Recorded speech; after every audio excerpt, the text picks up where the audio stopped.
And welcome back to another Sacred Chronicles. This is where it all began. For me, maybe your story was different. But let's talk about this because it's worth noting. How did I have the most fun when I knew nothing? Interesting, right? Doesn't make any sense. Let's unpack that. Today's episode of the Sacred Chronicles.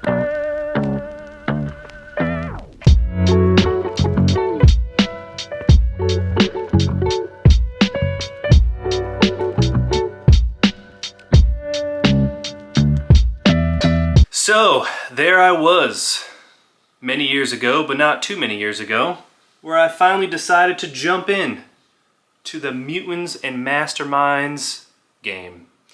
And boy, was it difficult. What a struggle that was, and God bless the person that was helping me at the time. I was actually working nights where there wasn't a whole lot going on, so I had some extra time, and there was a person that had a lot of experience with a lot of different games. And they also were very excited about this game. And I had the audacity to not even invite this person to the game for a very long time.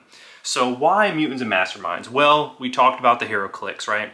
So I did, for some reason, I had it in my mind at the time that you needed miniatures. And I didn't have miniatures, but I did have hero clicks. And I figured problem solved. I'll use the hero clicks as the miniatures, even though they don't quite fit like a normal miniature. But that's how things started. And I loved superheroes. At the time, Marvel was huge. I mean, Marvel's still huge, but I mean, it was pretty early on where Marvel was, probably around like first Avengers movie, give or take. And maybe even Civil War probably would have been out by this point. So not too long ago.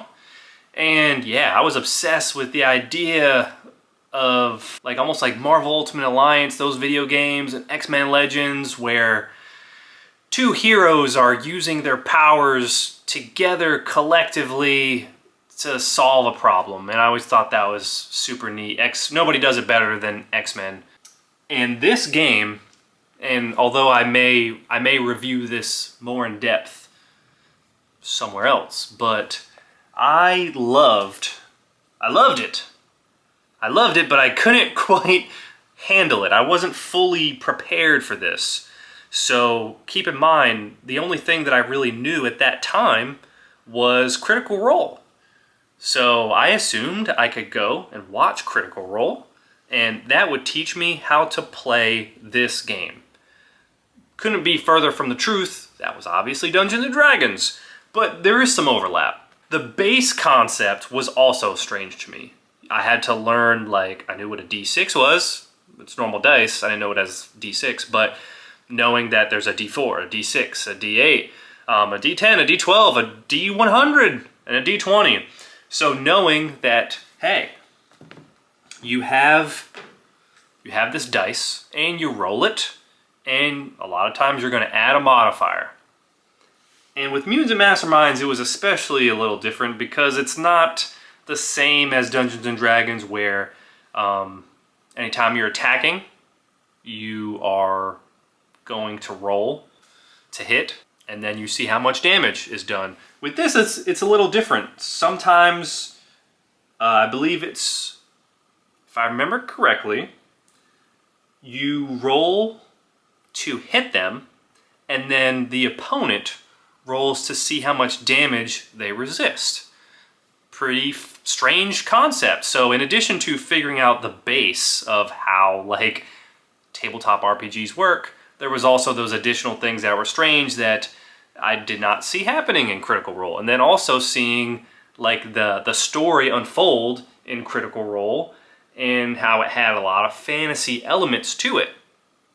Inevitably, my superheroes game kind of became a fantasy game, and then I think it wildly swung to sci-fi towards the end. Mutants and Masterminds, if you have not heard this already, the best thing by far about this game is the ability to make powers and make them however you want.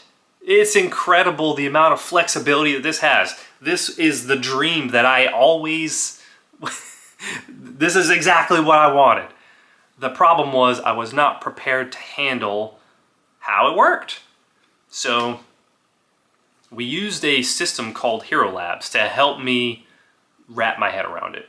And although we had a ton of fun, this is where the first problem came in. The first problem came in that, like, my players, for the most part, other than that one player that I did eventually invite, nobody really understood their character. So a lot of it was done by me. I kind of front-loaded a lot of stuff, and I didn't know that that was not how things worked in a lot of other games. So we would generate, I would just ask questions, almost like a survey. Oh, okay, so you want to use the elements. Do you want to use fire, water? How do you want to use them? Do you want to use the water to heal? Do you want to use the water to do damage? And then get an idea of like, okay, this is how many points you have to spend. What are the most important things to you and how you'd want to use them? And then build them out within Hero Labs, which was very helpful. I could not do it by myself, like just on paper, without Hero Labs. Everything else was nice and easy in Mutants and Masterminds, but building out the powers themselves, if you wanted to kind of like really dig into them, the equation that you have to figure out how many points it's worth and stuff, that was a little bit of a, that was tough, I'll be honest. The skill rolls and all that, all that is kind of straightforward in hindsight once I got over that initial hump. With the initial question that I asked, right, why was it that it was so much fun when I didn't know what the hell I was doing? Well, the question almost answers itself. I didn't know. Ignorance is bliss, right? But man, I had so much passion for that game. Like I got so excited for game night. I got so excited for the stories. Sometimes that was to a detriment. Sometimes I was too focused on the stories being about the characters that I had, and that kind of goes into the trap that a lot of people talk about of like, hey, you're not a storyteller. It's your player's story, and they should be able to kind of do what they want. They did have freedom. They definitely were able to do the things that they needed to do, but there was definitely a story that I was driving that they kind of needed to be on board for, or bad things were going to happen, and it was inevitable that they were going to have to circle back and handle some of this stuff to some degree. It was also very action-packed, and yeah, it was a blast. But we did Mutants and Masterminds for probably, I don't know, I would guess like 6 months, until the inevitable happened. I realized that my players didn't really know how to play, and that bothered me. I wanted them to know what they were doing and why they were doing it, both mechanically and thematically. So I somehow ended up, I went down the spiral of tabletop games, and it led me to Savage Worlds, the deluxe edition at the time. And I was like, wow, this is maybe not a supers game directly, but this covers a lot of different aspects of gaming. And I think this is definitely what led a little bit more into like things blending into fantasy and sci-fi, modern. There was some mystery there. But honestly, that's kind of how the game was. We didn't have the themes of a normal superhero game where it was, okay, you've got some superheroes and they're dealing with, you know, it's not a matter of them winning and losing, it's a matter of them like protecting their identity and protecting their loved ones and stuff like that. Although those things did happen to some degree, there was definitely a lot of like fantasy and sci-fi influence. So why did we switch to Savage Worlds, and how did it work out? So what that process looked like, I pitched it to my players and I said, hey, would you guys be interested in trying this? These are the reasons why I think we should try this, and here are some of the benefits to that. They agreed, and I said, if you don't like it, we can switch back. No stress, but I'll do a conversion for you. and we can try that. And they ended up liking it. Savage Worlds, if you don't know, you roll 2d6, your target number is always a 4. I love the idea of that. I love it even more like now. I don't know if I fully appreciate it at the time, but like knowing what your target number is huge. So the difference between rolling a die and knowing if you made it or not, I love the idea of that from like Nick's Card RPG and Savage Worlds. I have a -2 or a +2. I'm shooting for 4. Yes, I got it. Or 8. Hell yeah, I got a success with a raise. It's a great feeling, as opposed to I roll a d20 and you're like, I rolled a 14. Does that hit or miss? And the GM is like, that's a hit. Roll damage. It's just not as exciting. I love the almost like gambling feel to that. So we started there, and of course, Suede ended up disregard all my tabs. It's not a big book, but I was a psycho at the time, and I wanted to get to things fast. I realized that the rules was not my strong suit. So this is actually somewhat disingenuous. This is the new Superpowers companion. I had the old one at the time, but I had it digitally, and I printed it out. I didn't have the physical one like I do with this one. And yeah, I would say we had a blast with Savage Worlds. We really did. It was a great campaign that lasted like over a year. And I think I was just so invested, and I didn't know what was wrong and what was right necessarily. And I just was filled with so many different stories and ideas and all these cool things that I just was so excited to try. So that's the good side of it. Here's a little bit of the bad side to it. Some mistakes that I made. So I already alluded to the railroadiness of the story, and there was definitely some of that for sure. They would have their like side quest antics, but, and I mean, honestly, I don't even know if that's necessarily that bad, because there's plenty of, like, if you're following a module for like D&D, the same thing is going to happen, if we're being honest. But I do want to bring it up because there was one instance where I asked them, hey, so you're coming from this country and you're going back to America, and the whole point was for them to leave, time to pass, and then come back.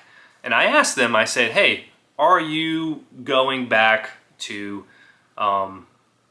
America? Or I think it was Boston specifically. Are you going back to this place the next session? Everyone said, yes, yes we are. And then the next session started, and they kept trying to stop at places on the way to Boston, and I was kind of like, hey guys, are you messing with me? Do you remember last session when we agreed that this is what we would do? Maybe that was unnecessary. I think Sacred today would have just rolled with it and been like, oh, okay, all right, well, this is what's going to happen. But at the time, I had a story to tell, and we had to get to it. So there was that, and then also I did focus a little too much on the NPCs. Characters that I had in my own mind. I really kind of like forced some storytelling on my friends with these characters that I just wanted to flesh out even more. So that was almost like a, what do they say, like GM player PC syndrome, right? There was a little bit of that going on, but I did not know any better.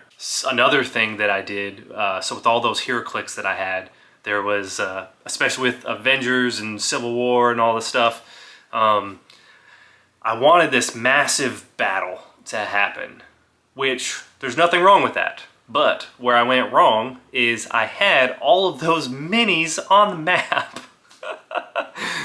Big mistake, and it almost like played out like a tactical war game. Don't do that. There's a reason why massive battles are abstracted. I mean, unless that's something that they're looking for, I don't think that that's what they were looking for. And, you know, we would have like times where we would just wipe out large areas of enemies, and yeah, that was a little silly in hindsight. So one thing that was good about going from Savage Worlds, or I'm sorry, going from Mutants and Masterminds to Savage Worlds, is that Mutants and Masterminds doesn't really have like a good progression system. And then when you watch things like Critical Role and other games, like you see the characters like advance, and that's very exciting. And I had some players that were experienced and they knew what D&D was like, and some did not, but they would see Critical Role and see stuff like that where they're just like, huh, like how come I don't get to get better? Mutants Masterminds, you level up and you get like a couple power points that you can like put to something, but it's not much. It's nothing even remotely close because you already start so powerful. And then Savage Worlds is a little bit better. Traditionally, you get one like advancement, right, where you can get either one edge or you can upgrade like a couple skills or an attribute. And that's decent, that's pretty solid. But even compared to like D&D, a lot of times you get like a subclass and then that, okay, I've got additional health now and I've also got some additional skills. Every level you get like a decent amount of stuff. So there was a little bit of envy there. And then just, I mean, on my side and on their side, trying to make the game like Critical Role. Big mistake. So that campaign did finish, and it was, I would say, a great success. All things considered, everybody had a blast, myself included. I'll remember those times forever. It's pretty cool. My players got me some stuff. I do have like a picture that's like stuck to the wall back there that was based on that campaign, and I think it was really special for me. It was really special for my players. And it was an awesome experience, and I have no regrets. So where did that bring me next? Well, there's only one logical step to take after that, right? East Texas University. We'll talk about it next time on the Savage Chronicles. If you're digging the content, don't forget to like, don't forget to subscribe. There'll be more story time just like this. And give me some comments down below. I love interacting with you guys. Let me know your thoughts on Mutants and Masterminds. Let me know your thoughts on Savage Worlds. Let me know how you hate that I do this at the end of the video when I should be doing it throughout the video, and I need to get better at that. This has been Sacred with the Sacred Art of Gaming. Until next time.